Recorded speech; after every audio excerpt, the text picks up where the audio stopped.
And here we are in my home city of Tampa Bay, Florida. I was so excited to get to Alaska. Yes! But as you all saw from the title of this video, this isn't about my trip to Alaska. This is about everything I did before I got to Alaska, primarily in Seattle. But just like when I was in Seattle and I did so much before I got to Alaska, the same thing happened in Tampa. I had an extremely packed day before I got to Seattle. Let me explain. So in regards to my flight to Seattle, I actually wanted to fly in 2 days before my cruise departed. So I ended up flying in on a Saturday, and then I had the whole day of Sunday to go ahead and explore the city. And then Monday around 10 o'clock, that's when my boarding time was to get on the ship. Now the reason why I bring that up is I realized, hey, since I'm flying in on the Saturday and I'm going to use that time to rest up, get used to the time change, things like that, I can actually do stuff on Friday and I'll be fine because all of Saturday I'll be on a plane and just hanging out. So what did I end up doing was, the first thing was I went to a symphony. I'm a huge music lover, and not necessarily modern day music, but more just, I don't know, just older music, things that just brings up good nostalgia.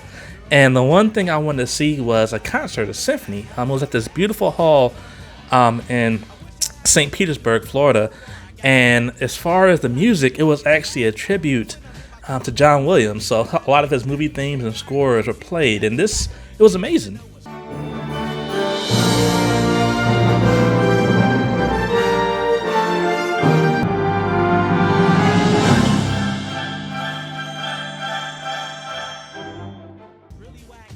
And then after that, ironically, this was the same day that Doctor Strange had premiered. And so I had to kind of make a decision. I'm like, I can wait and see it when I get back and probably see spoilers as soon as I look at social media, or I can go ahead and see it now and just get out the way before I get on my cruise.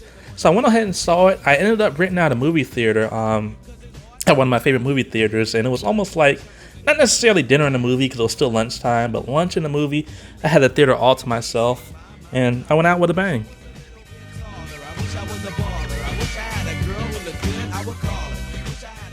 But anyway, let's get back to the whole Seattle thing. And so that was Friday. This is now Saturday. The cool thing about Saturday was I usually get an Uber to take myself to the airport instead of depending on friends and stuff like that. Ubers are much more reliable. They're getting paid. The cool thing was my Uber driver was actually the same Uber driver I had previously that took me on another trip. And the last time I talked to him, I was telling him how I just got back from a cruise on Wonder of the Seas.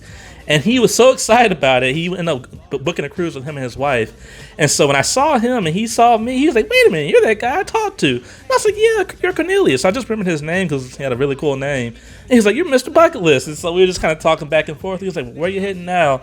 And so it really felt like a friend was actually picking me up, even though it was an Uber. So it was actually really cool. And once again, it was cool to let him know I am heading to Alaska. Like, I was so excited. Now, fast forward all the airport stuff. This is actually when things started getting strange. So when we first sat down, our actual flight was oversold by more than 10 seats. And so what they basically did was they asked for people who wanted to volunteer to basically try to find a flight the same day at a different time, going to a different airport, different transfer, stuff like that. I was like, man, this is my first time ever dealing with flying to an actual cruise terminal. I live in Florida, so I mean, all my cruises have been from Florida besides this one. So it almost in a way confirmed my fears. I'm like, man, this can get messed up. I was just really worried about not getting to Seattle on time. Spoiler alert, yes, I did make it on time. But this is where things, like I said, got interesting. So first they asked for volunteers. No one stood up. Then they said, okay, we'll give you a gift card for $250 and we'll still get you on another flight that's the same day. Nobody stood up. Then they said, okay, we'll do $500. Nobody stood up. Then they finally said, okay, we'll do $1,000 gift card to whatever you want. You can use it wherever you want. It's pretty much going to be a Visa card.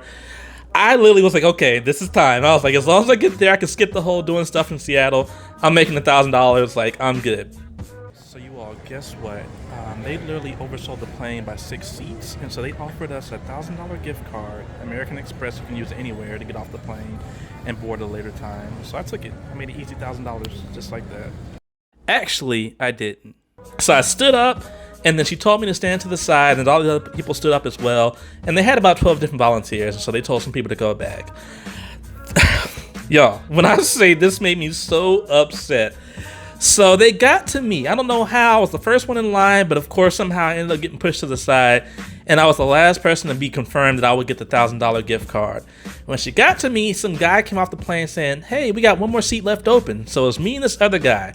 And the other guy was already, she was typing his information up. She was like, well, we already got his information. Go ahead and get on the plane. I'm sitting there thinking to myself, like, no, like, I want to get this $1,000. Like, I could use this in Alaska, whatever the case. And I tried my hardest, you all, and they said no. I was like, you gotta be kidding me. And spoiler alert, the man that was standing right beside me was also on my cruise, and he was also a solo cruiser. What? Just what the irony. Now, being that I was so upset about missing out on that $1,000, I actually did upgrade my seat, and so I sat in the Comfort Plus, which did include complimentary alcohol and things like that. And the guys that were sitting beside me, they're really cool. I'll show them in the video really fast. They didn't know until I told them, and we'll just say, I drank quite a bit. I was really upset. The guy beside me, he got trashed, he passed out, and his homeboy was really cool as well. He didn't get trashed, but we all drank more than enough. It was a very interesting flight. So after dealing with that and that long flight, and yes, that was a long flight. It was no connections or anything like that, just a 6-hour shot from Florida to Seattle. We finally did make it to Seattle. Now, the unfortunate part is I thought I was going to be changing planes, and so when they confirmed it with me initially, I had to cancel my rental car because I would have been late for it and rebook another one. And then when I actually got to Seattle, I had to rebook it again because I actually got there on time versus later like I thought I was. So it was just a big mess. But the one thing that was just really exciting was when we were pulling out of the airport on the little shuttle bus, they had this whole lot for the rental car place that had nothing but Priuses. And I was so excited. I'm like, I'm finally getting one of these economy cars in an economy so-called city. Like, I was so excited. Every car I saw was some type of hybrid, smart car, eco car. They all had that same look, and I was just really excited to finally fit in. And this is what I got.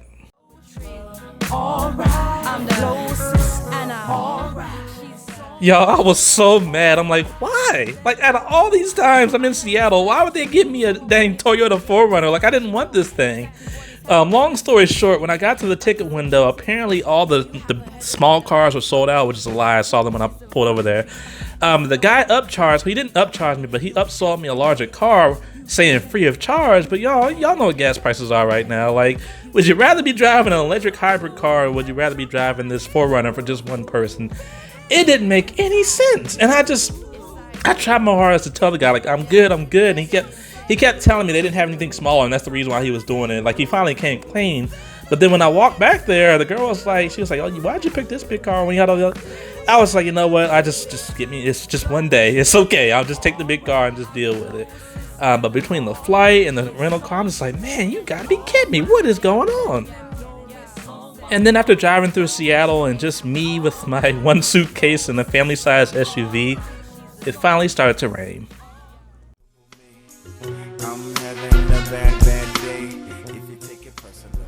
And I will be honest, you all, by this point, at the time, I was just over Seattle. Even when it came to my first meal, you all, I was so excited. I went on Google Maps. They had this burger place that was like local and just really popular. They didn't have an inside. It was more like almost like a drive-in type place where you just drive up and stuff like that. But apparently the lines were always long because they're so good and so fast and stuff like that. I tried it out. I was not impressed whatsoever. Y'all, this first day was horrible. But before you hit the dislike button and start calling me names in the comment section and threatening the local squirrels in my neighborhood, the next day was amazing. And this is why. If you take it personal, that's okay. Watch, this is so fun to see. Oh, despicable me.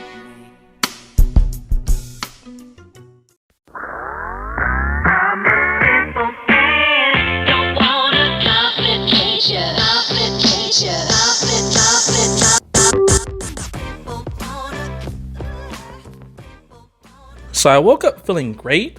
I was really excited to tour the city. The weather itself wasn't bad. It was a little bit cloudy, but it wasn't raining at all. It wasn't scheduled to rain. I also was happy because I had to do my COVID test, and they actually had a Walgreens that shared the same parking lot as my hotel. So I literally just walked to the Walgreens, I did my COVID test, and by the time I got back to my hotel, they already had my results, and everything was negative, so I was good to go for my cruise as well. And just a heads up on that, I really strongly suggest that you all do not do that. Definitely do your COVID test while you're at home. Don't wait until you fly all the way across the country to do it. Again, this is my first time doing this, so I was just really out of whack, but thankfully everything did work out. Now, as usual, anytime that I do try out a new city, I always have a pre-made itinerary for myself, so I know exactly what I want to do, and I almost rank things as far as what I really want to do and what I'm okay with missing. And so one of the main things I want to do is I wanted to go to a park that had really good views of the city, the Puget Sound, things like that. I want to see it all at one good scoop. And here we have Gasworks.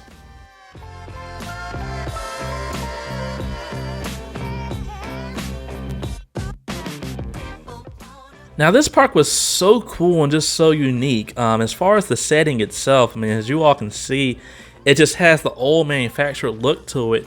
When it comes to like the old gas drums and things like that, it was just really cool. And then not to mention, I mean, the views, like you can walk up this little hill, and once you get to the top of the hill, you have like this 360 view of the entire, I mean, just Seattle City and just the mountains and the homes in the mountains and the Puget Sound and the pier, just everything, just beautiful.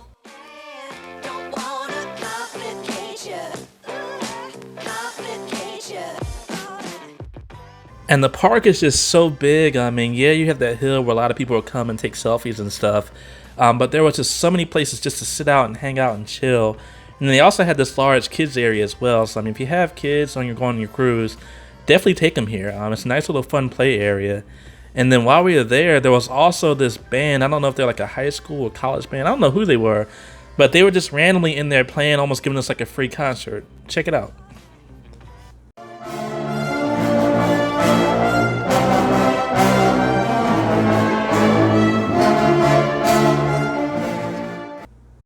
So while getting ready to leave Gasworks Park, I just noticed, I'm like, man, the weather is actually getting really good outside. Like, it was feeling kind of warm. I was ready to take off my jacket, getting sunny.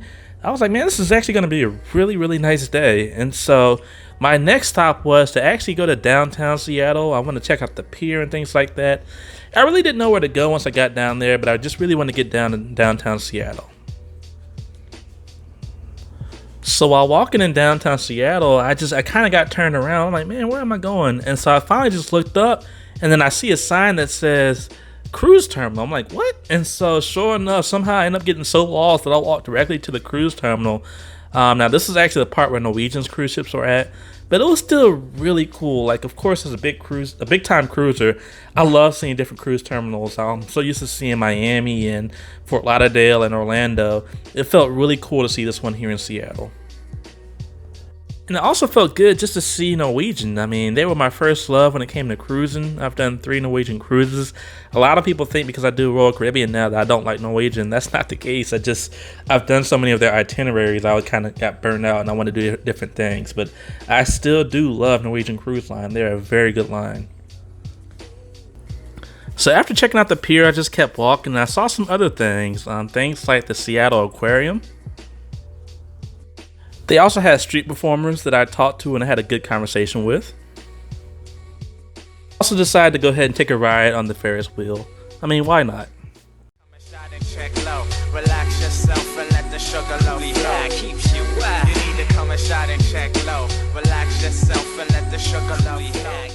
And then there was also this open part of the pier where people could just come and hang out and play games and stuff like that. And of course, it was all surrounded by beautiful views of Puget Sound and things like that, and the mountains. I thoroughly enjoyed this part of Seattle. It really reminded me of Tampa Bay, downtown Tampa, and the Riverwalk. I thoroughly enjoyed it. Now, with that all said and done, I definitely did want to go ahead and get some of the fresh seafood that Seattle is known for. And I had a really hard time deciding where I wanted to go because on the pier, there's so many different places you can eat. And for the most part, they really weren't all that busy. And so I just kind of went around, looked at all the different menus. And then finally I decided, I was like, you know what? I want to go to a place that has crab and I just want to get some crab or something like that. And this is what I ended up getting. Right on the JJ's and saute, Cap Calloway and the last of the finest shots. Cyrus Crisis is coming lower with diggers, less to zero that. Sex to low, dice to low. I tell you what, when the night vision decision underneath the silver moon, boys from Company C. So as far as the restaurant and the food, it was good. Good pricing, good portions, just good texture, everything. The food was nice and fresh. I thoroughly enjoyed it. I only had one issue. My waitress, for whatever reason, I kept trying to get her attention. She just kept zooming past me, and so I stayed there for about an extra 15 more minutes than I wanted to. But outside of that, everything else was really good. Also, not to mention, while I was there, I actually met a solo traveler. She was going on an NCL cruise, and she was by herself. She was literally, I think she was a little bit younger than me, but she looked really good. And I was like, wow, like this solo thing is really taking off. It was just cool to see.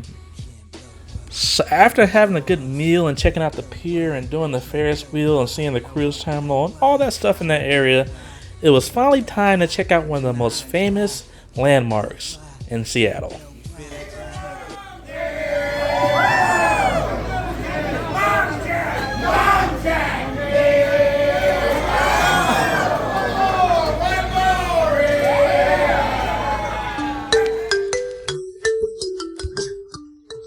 The Pike Place Public Market. This place was so cool. And even the way I got there, so I didn't go through the main street and kind of walk down the little hill that's facing it. I actually went through the back way. And so going through the back way, I had to go through all these different steps and almost like tunnels in a way. And it felt like I was in like New York. The way the setup was, it was just really strange. I don't know how to explain it, but it was so cool in the lead up to getting there. And then when I finally got there, the first thing I did was I saw a fish just fly past my face. I'm like, oh, this is it. Like, I'm in it. It was so great, y'all. I had such a good time.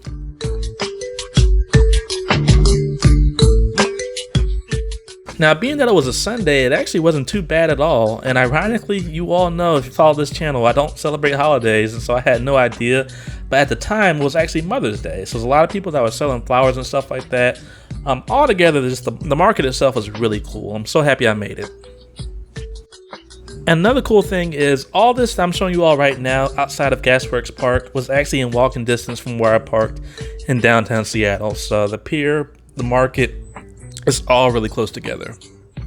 Now, with that being said, there was something that just kept catching my eye. Every time I would look up in the sky, I would always just see this one thing that I definitely want to make my way to. I didn't know how far it was because it was so large, but at the same time, everything else was in walking distance. So I figured I might as well go ahead and try it out. And I made it.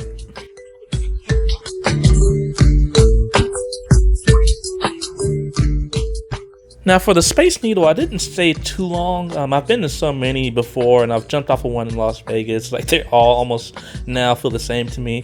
But I still like to see these things in person, especially I want to see this one because I'm so used to seeing it in pictures. It was just really cool to be there. The really cool thing about the Space Needle was, outside the needle itself, there's just so much to do around there. There's different museums and restaurants, and there's gardens where you can see like different, like almost like, I don't know, abstract figures and stuff like that. It was really cool. It's just a really nice environment, almost like a market area environment. It's really hard to explain, but I really enjoyed being there. Now, after leaving this area, I was actually almost in a rush because it was getting a little bit later. It was about 3 or 4 o'clock. I wanted to check out this area that wasn't in downtown Seattle. It wasn't in Seattle at all. And I figured it was going to be some of a little drive. It was anywhere between 45 minutes to an hour and a half, depending on traffic. Thankfully, I had no traffic whatsoever, so it was about 45 minutes. But this was going to be a highlight of the trip because it was going to knock off 2 different things off my bucket list in one go. Now, just walking up to it, I had no idea what I was in for. This area and this city itself is just beautiful. I don't want to butcher the name of the city itself, so hopefully you all saw the title card. But it seemed really nice. Again, it had a different feel than Seattle. Almost felt like a mountain town, like Gatlinburg in a way. It was just really cool. And again, I could just hear the roaring sound. I could hear what I was getting into, but I was just ready to see it for myself.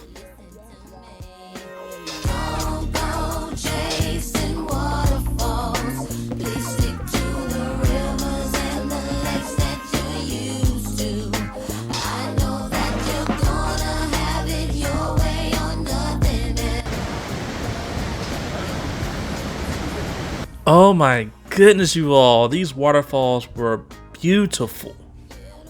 And the even better thing was it wasn't that busy. You had so many different areas that you can view the waterfalls, and I mean, yeah, you had people taking selfies like myself, but for the most part, everybody was rotating, giving turns, and it was easy to get the pictures and the views you wanted. It was just really nice. And the cool thing was, obviously you all can see I start at the top of the waterfall, but you can actually start from either the bottom or the top.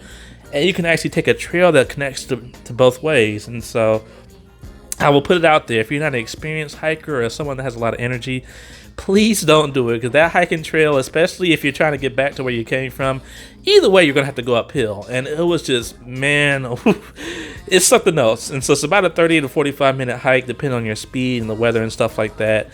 And ironically for me, even though it was perfect weather the entire day, inside that rainforest it actually started raining, and so it was really cool. I'm in the rainforest, I have my rain jacket on. It felt like I was doing some type of nature documentary. Like I felt like I was gonna be on like Nat Geo or something. It was really cool. This one part of the trip alone helped me knock off 2 different things off my bucket list.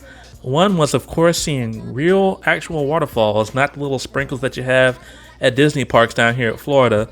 And then also going to an actual rainforest. And so I was just so excited to see both of them. It was just a really good time. I thoroughly enjoyed this city and this area. And the good thing was, I didn't run into any creeps.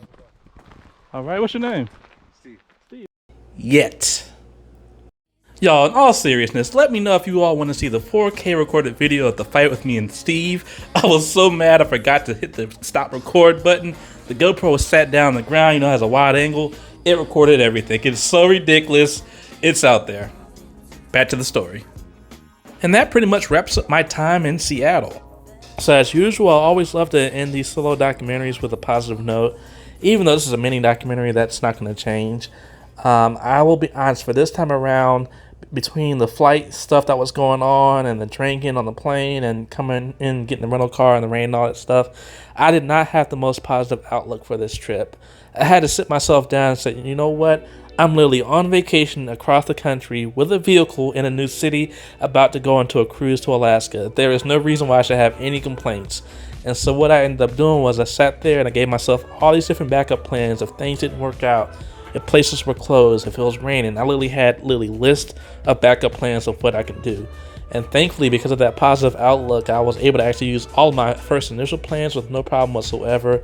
Obviously, as you all saw, the weather was great. Things really worked out in my favor once I kind of let go of that negative attitude. So for my positive statement for the end of this video, I would just say it's all about the mentality. If you have the right mentality, everything will work out one way or another. And with that said, I'll see you all soon in Alaska. It's Mr. Bucket List signing out.